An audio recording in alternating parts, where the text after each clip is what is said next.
I chose to share Luke's version with you last because I think it has a call to us. What I'm about to say is more general than the specifics I'm going to bring up.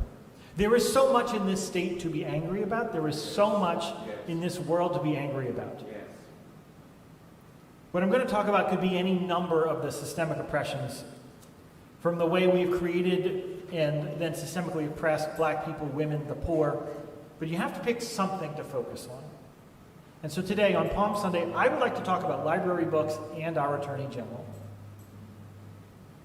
If God is larger than us, if God is more complicated than the simple gender binary, if human beings are a piece of God, and as such are complicated, and if we are living in a time of massive information, then it is likely people's gender and sexual identities will manifest not because they went to the library and they read a book.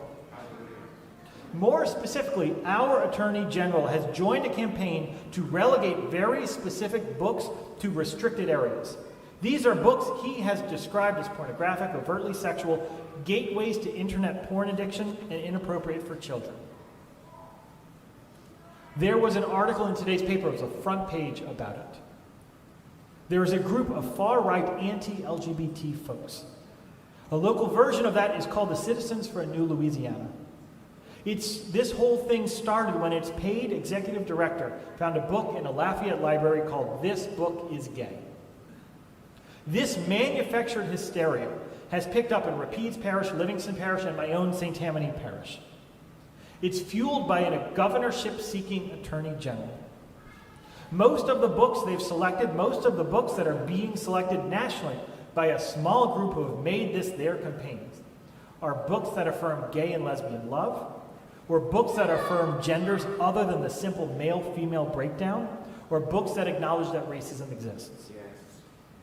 In fact, according to this article, 41% of all challenges to public libraries this last year came in our state. In Luke, the Pharisees, those with power, the attorney generals, you might say, or the legislatures that are a hypermajority of one party so that they do not have to be accountable to the people, they said to the teacher, "Teacher, rebuke your followers." Remember, Jesus spent time with the marginalized. Tell those people who are marginalized, those that we have deemed unworthy, those who might find a book that affirms their humanity in a library, those that are prioritizing love and justice over status quo, tradition, and power, tell them to stay quiet. Do not disrupt. Do not bother us.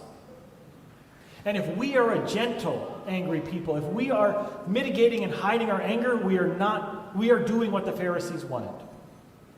We have church members in Livingston Parish right now who are trying to go to the school board meetings and to fight this, but it is hard, exhausting work. If you have never sat in a room and listened to people yell for hours about manufactured hysteria and specifically targeting people that you probably know and love, it is painful and hard, and it is hard to keep up the diligence to do that. The reason this and whatever anti-trans legislation is about to come out of the legislature this next month hits me so hard is because I was raised a Unitarian Universalist. I will never know what it's like to be black or to be a woman, and because of the career you have allowed me to serve in, I will be hopefully fortunate enough never to live in poverty. But I know how fluid and ambiguous gender is. I was raised in a faith that encouraged me to be who I was and to love who I love.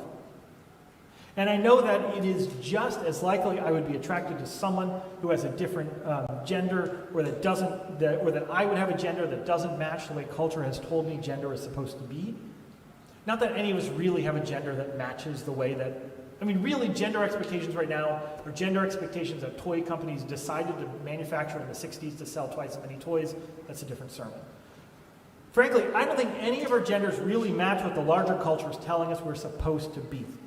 And so to have someone whose job it is to protect our state go after what could have been me, and to know what he is doing, and that he's trying to create wedges among people to amass power. So Jesus saw a city where people in power used religion to oppress other people, and he wept over it. He said, if you had only known on this day what would bring you peace.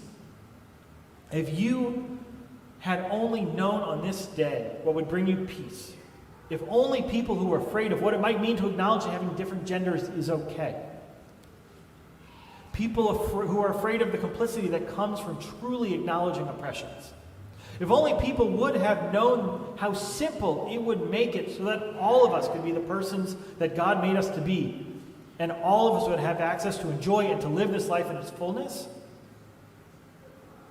if you would have known that, it would have brought you peace. But now it is hidden from your eyes. Quite literally, the books are being hidden from our eyes, tucked away in the back of a library, where parents need to have, and this occurred to me this morning, not just have permission, it requires kids to out themselves to their parents to be able to get some of these books. This is not protecting children. It is simply trying to prevent people from being who God meant them to be.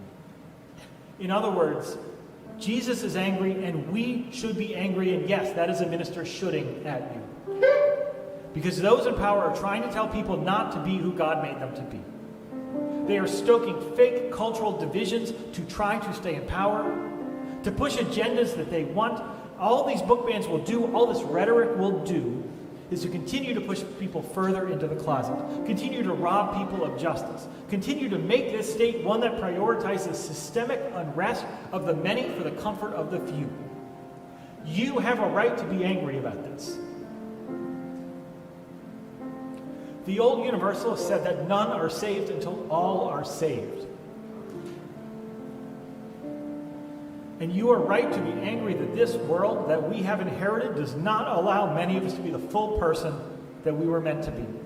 Regressive theologies, regressive ideologies that tell people are supposed to remain in confined, restrictive boxes that prevent you from being your full self, that is against God, plain and simple. Because God is that which is larger than us, and that foolishness is not larger than us. Yes.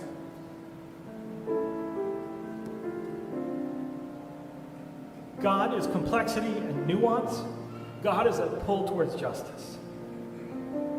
Your anger already exists. Let it work for a better world. Amen. Let's sing.